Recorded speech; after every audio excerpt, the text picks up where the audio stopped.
کافی پہلے کی بات ہے، مجھے امریکہ کی ایک ریاست میں جانے کا موقع ملا، اس کا نام ہے واشنگٹن۔ یہ واشنگٹن ڈی سی نہیں ہے، ایک اسٹیٹ ہے جس کا نام واشنگٹن ہے، بہت دور کنارے پر ہے۔ میں نے بیان کیا تو مسجد کے صدر مجھے کہنے لگے کہ حضرت ایک انگریز عورت ہے، مسلمان ہوئی اور وہ بڑی پکی مسلمان ہے، اس کی نماز کو دیکھ کر ہماری مسلمان عورتیں جو ہیں اپنی نماز کو ٹھیک کرتی ہیں، وہ اتنے خشوع و خضوع سے نماز پڑھتی ہے، اور وہ آپ سے کچھ سوال پوچھنا چاہتی ہے جو سائنس سے متعلق ہے۔ میں نے کہا ٹھیک ہے۔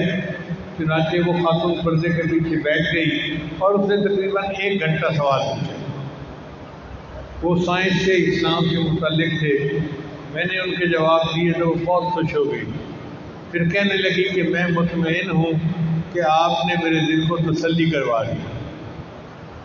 میں نے کہا کہ اچھا، آپ نے مجھ سے اتنے کویشچن پوچھے ہیں، ایک کویشچن میں بھی آپ سے پوچھنا چاہتا ہوں۔ کہنے لگی کون سا؟ میں نے کہا یہ بتائیں کہ آپ شروع میں کون تھی؟ کہنے لگی میں عیسائی تھی۔ تو پھر آپ مسلمان کیسے ہوئی؟ چونکہ عام طور پر کسی دوست کی وجہ سے، واقف کی وجہ سے، کسی خواب کی وجہ سے لوگ مسلمان بنتے ہیں، اسلام کو قبول کرتے ہیں۔ میں وہ وجہ جاننا چاہتا تھا کہ اس اسلام لانے کی وجہ کیا بنی۔ تو جب میں نے کویشچن پوچھا تو وہ کہنے لگے جی میرے اسلام لانے کی وجہ بیت اللہ ہے۔ میں حیران ہوا۔ میں نے کہا وہ کیسے؟ کہنے لگی کہ ہماری کمپنی نے جدہ میں آفس کھولا اور انہوں نے کہا کہ جو بندہ وہاں جانا چاہے گا ہم اسے رہائش دیں گے، اچھی تنخواہ دیں گے، اور 2 سال کے بعد پھر اسے اپنی کمپنی میں امریکہ واپس بلا لیں گے۔ بہت لوگوں نے اپنے نام پیش کیے۔ میرا ہسبینڈ یہودی تھا اور میں عیسائی تھی، ہم نے بھی اپنے نام دے دیے۔ اللہ کی شان دیکھیں کہ ہماری درخواست قبول ہو گئی اور ہم جدہ پہنچ گئے۔ جب مکان لیا، رہنے لگے، تو میں دیکھتی کہ کچھ لوگ ہیں جو سفید چادروں میں لپٹے ہوئے جا رہے ہیں، تو میں اپنے ہسبینڈ سے پوچھتی کہ یہ کون لوگ ہیں؟ وہ کہتا کہ یہ حج کرنے کے لیے بیت اللہ جا رہے ہیں۔ میں پوچھتی بیت اللہ کیا ہے؟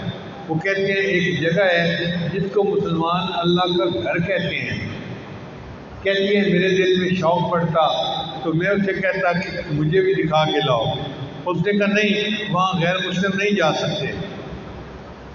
کہنے لگی کہ وقت کے ساتھ ساتھ میں نے بھی مسلمان عورتوں کی طرح حجاب لینا خرید لیا اور عبایا پہننا شروع کر دیا، تو دیکھنے سے ایسے لگتا تھا جیسے میں مسلمان عورت ہوں۔ اور خامد کے لیے میں نے ایک ٹوپی لے لی اور 1 دن عشاء کے بعد میں نے کہا کہ چلو آج بیت اللہ دیکھ کے آتے ہیں۔ اگر راستے میں پولیس والوں نے روک دیا تو واپس آ جائیں گے، اور اگر جانے دیا تو دیکھ کے آئیں گے۔ کہنے لگے کہ امی چل پڑے۔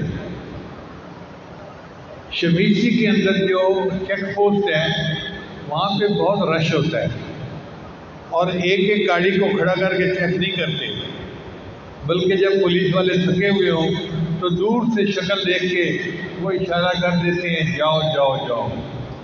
کہنے لگی جب ہم پہنچے تو انہوں نے ہمیں بھی اشارہ کر دیا جاؤ۔ ہم بہت خوش ہو گئے کہ ہم چیک پوسٹ سے نکل آئے۔ ہم مکہ مکرمہ پہنچے، گاڑی کھڑی کی اور حرم میں آ گئے۔ اب ہمیں پتہ نہیں تھا کہ حرم کیا ہے۔ ہم دوسرے لوگوں کو دیکھ کے جیسے وہ کر رہے تھے ویسے کرتے کرتے حرم کے اندر داخل ہوئے اور بالآخر چلتے چلتے مطاف میں آ پہنچے۔ کہنے لگی جب مطاف میں پہنچے تو ہم نے نظر اٹھا کے دیکھا تو سامنے بیت اللہ تھا۔ بیت اللہ کی اتنی نورانیت تھی، اتنی برکت تھی کہ ہماری آنکھیں کھلی کی کھلی رہ گئیں۔ تھوڑی دیر کے بعد میں نے اپنے ہسبینڈ کو دیکھا تو اس کی آنکھوں میں آنسو تھے، اور ہسبینڈ نے میری طرف دیکھا تو میری آنکھوں میں بھی آنسو تھے۔ اس نے مجھ سے پوچھا کہ تم کیوں رو رہی ہو؟ میں نے اس سے پوچھا آپ کیوں رو رہے ہیں؟ وہ کہنے لگا مجھے کچھ پتہ نہیں، مگر اس گھر کو دیکھ کے میرے دل کی کیفیت ایسی ہوئی ہے کہ میرے آنکھوں سے آنسو جاری ہو گئے، اور یہ ریئل ہے، یہ جھوٹ نہیں ہے۔ کہنے لگی میرے خاوند نے کہا کہ یہ ریئل ہے، تو میں نے اسے کہا اگر یہ ریئل ہے تو پھر ہم بھی مسلمان بن جاتے ہیں۔ ہم نے بیت اللہ کو دیکھ کر کلمہ پڑھا، مسلمان بن گئے، ہمیں کسی بندے نے اسلام کی دعوت نہیں دی۔ اب آپ اندازہ لگائیے کہ جس جگہ کی برکات ایسی ہیں، انوار ایسے ہیں کہ غیر مسلم اس پر نظر ڈالے تو اس کو اسلام کی نعمت نصیب ہو جاتی ہے، اگر مسلمان اس پر نظر ڈالے گا تو اس کے دل کی نورانیت کا کیا حال ہوگا؟